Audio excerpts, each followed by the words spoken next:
Vanguard, the $10 trillion investing giant, just said US stocks are only expected to return 3.3 to 5.3% a year over the next decade. That's before inflation. And it gets worse. Their chief investment officer is now urging investors to shift away from US stocks and increase exposure to international stocks. But here's the catch. Vanguard has made similar calls before, and US stocks ran laps around their forecast. So what's actually going on here? Should you listen to them this time? And does this mean you need to change your portfolio?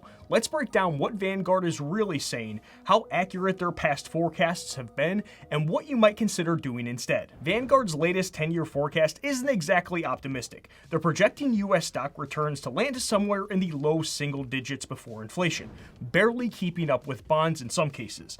And after inflation, we could be looking at real returns closer to 1 to 2% per year. And here's where things get weird. They're also forecasting US bonds, those boring things everyone has been avoiding over the past decade, to return 4% to 5% per year. So yes, Vanguard is essentially saying that bonds might outperform US stocks over the next 10 years.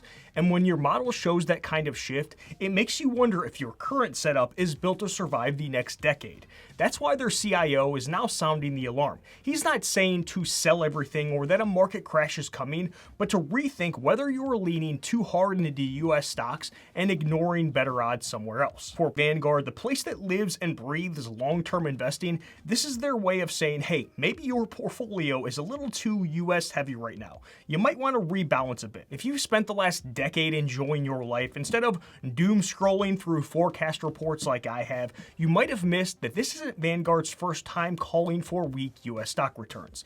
They've been playing the role of long-term pessimist for a very long time, and yet US stocks took those negative forecasts and blew past them like a trust fund kid with a bad Coke habit. Coca-Cola, that is. Back in 2010, Vanguard was projecting around 6% average annual returns for US stocks over the next decade. Actual returns from 2010 to 2020 was about 13.6% per year. In 2015, their forecast dipped again, somewhere around 6% or lower based on valuation concerns.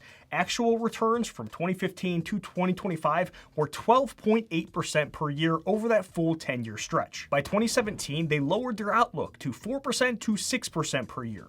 Actual returns from 2017 through now have been around 12.6% annually. To be fair, there are still 2 years left on that outlook. It's still possible that the average annual return drops from the current 12.6% to Vanguard's 2017 projection of 4 to 6%. And now in 2025, we're down to 3.3 to 5.3% projected over the next decade.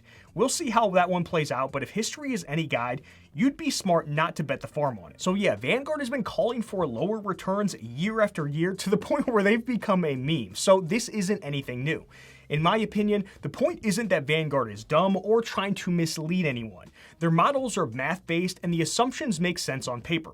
But if you rebalanced every single time they gave you a lower return forecast, you probably missed out on some of the best compounding years of your life. Which brings us to the real question. Why do models keep saying US stocks will disappoint even when they haven't? Well, we have to look at the specific data behind the future forecasts. It mostly comes down to how expensive the market is right now. One of the main tools they use is called the CAPE ratio, which is basically a way of measuring if stocks are overpriced. It looks at current stock prices compared to how much companies have actually earned on average over the past 10 years. Right now, that number is sitting at around 38. To put that into context, the long-term average is closer to 17. So yeah, we're on the pricier side. And while Vanguard doesn't rely only on the CAPE ratio, it's one of several signals that feed into their forecasting model. They also look at things like interest rates, inflation, and earnings trends. But the basic logic goes like this. The more you pay for something today, the less upside you should expect tomorrow. So when the market's this expensive, they run simulations that show future returns might be a lot lower than what we've gotten used to. But here's the thing, just because stocks are expensive doesn't mean they're going to crash. Expensive markets can stay expensive in some cases for many years. Vanguard's essentially saying, hey, based on history, don't expect 10% plus returns from here. Now here's where I start to question things a little bit, because when they say based on history, the question becomes which history? Here's what I mean. The CAPE ratio assumes today's market should behave like markets of the past, but is that still a fair comparison? Think about how different things are right now compared to that past. We've got trillion-dollar tech companies with almost zero marginal cost. Companies scale globally in a matter of years.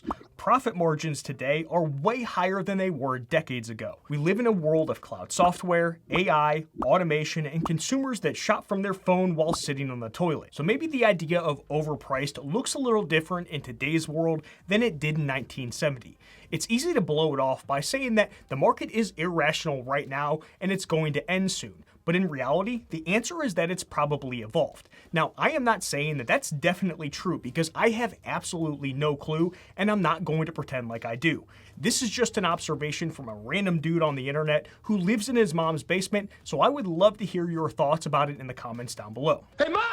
Can we get some meatloaf? Just kidding, I don't live in my mom's basement. She's in a nursing home, and they kicked me out the last time I tried. There's also something else to keep in mind here. Vanguard isn't some faceless person making a forecast. They're making a forecast as a $10 trillion institution, which means they're going to be a lot more conservative by design. Think about it. If they overshoot and say US stocks will return 9% a year and it ends up being 5%, people will lose their mind. There's potential legal liability, reputation risk, and compliance issues. But if they say 5% and it ends up being 9%, no one's going to sue or complain. They're just going to create a bunch of memes about it. Everyone's just going to shrug and say, hey, at least I made more money than I thought. There is no upside to being overly optimistic in their shoes, only downside. So while their forecast models are grounded in data, you have to realize that part of the reason they keep underestimating US stock performance might not be because they're wrong about the numbers. It might also be because they can't afford to be a lot more aggressive even if they wanted to. Either way, this is why you have to take return forecasts, even from the most respected companies like Vanguard, with a grain of salt. They're built on extremely safe assumptions, and when the world shifts, those assumptions might not hold up any longer. Instead of asking, is Vanguard right or wrong here, maybe a better question is, what kind of investor do I need to be no matter what happens? The ultimate question is, should you actually do anything based on this forecast? The boring but honest answer is probably not, at least not anything drastic. If you've built a portfolio that already includes a healthy mix of US stocks, international stocks, and maybe in some cases bonds or cash, depending on your timeline, you're probably going to be fine. Remember, Vanguard isn't saying, hey, sell all of your US stocks. I take it more as they're reminding investors that overweighting US stocks, even if those companies do have international exposure, isn't always the most balanced approach. That might be a helpful nudge if your portfolio is something like 100% S&P 500 and you've never even looked at international. But once again, it is not a fire drill. I've mentioned before how I used to be 100% US stocks only. I didn't buy into the whole globally diversified portfolio BS idea since I'm an American and US companies have always and will always be the best. Duh. It took me quite some time and a lot of reading to understand history to accept that this will not always be true. Even after I had bought into the idea, I initially only added a small allocation to an international stock fund.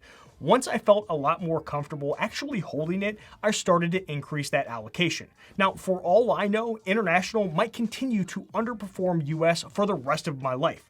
But here's the bigger truth. It's better to have a good enough portfolio that you actually stick to than the perfect one that you don't believe in. If you make your portfolio too optimized based on the latest forecast, but then bail on it the moment it underperforms or the market dips, you've just outsmarted yourself for literally no reason. Sticking to a solid diversified plan will beat the bricks off of panic selling or rotating between asset classes every single time a new headline drops. So yeah, if this forecast makes you realize that you've been ignoring international stocks for the past 10 years, maybe it's worth checking your allocation. And while we're on the topic, yes, Vanguard is also leaning more into bonds based on their forecast. But here's the thing, they're not saying you need to go 60% stocks and 40% bonds. That 60-40 mix is just the setup that they use to test how different markets might play out. It's like a crash test dummy. The dummy isn't a real person. It's basically a consistent way to see how the car wreck holds up. Same thing here. 60-40 is their crash test dummy. It is not your portfolio. It's only a way to stress test different market conditions and see what kind of damage or success might happen. If you're younger, still working, and can stomach some sort of market swing, it is totally fine to go heavier in stocks. Just don't build a race car full of 100% stocks and freak out when it doesn't drive like a minivan. Here's the part of investing that does not get enough attention.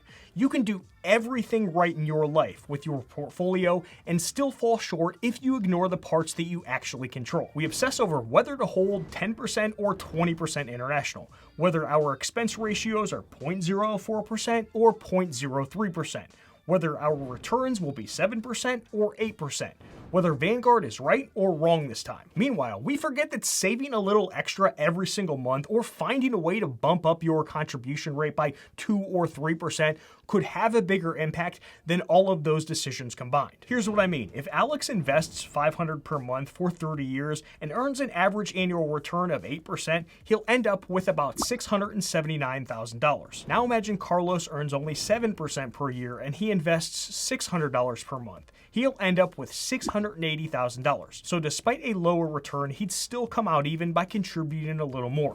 Carlos didn't need a better fund, he didn't need to be a genius, he didn't need to beat the market, he just focused on what he could consistently control, his monthly contributions. And that is the broader point so many people miss nowadays. It's the basic shit, it's the fundamentals, it's the blocking and the tackling. You don't fall short because you didn't optimize every single little dollar. You fall short because you didn't save enough to begin with. The stock market will do whatever the f it wants, but your income, your savings rate, your spending, your consistency, that's on you. And when you focus on that, on building wealth from a position of control, you improve your odds of success and actually start to feel better about your plan, which brings us full circle. It's better to have a good enough portfolio you can actually stick with than the perfect one you'll panic out of. As Voltaire said over 250 years ago, the best is the enemy of the good. Striving for perfection or consistently aiming for something better can actually prevent progress or even ruin something that's already good enough. Vanguard isn't the only big investment company you should question when they say certain things. We also need to do it with others like Fidelity when they talk about their 10x rule for retirement, which I dive into in this video to your left. Hit that like button before you go. I'll see you in the next one, friends. Done.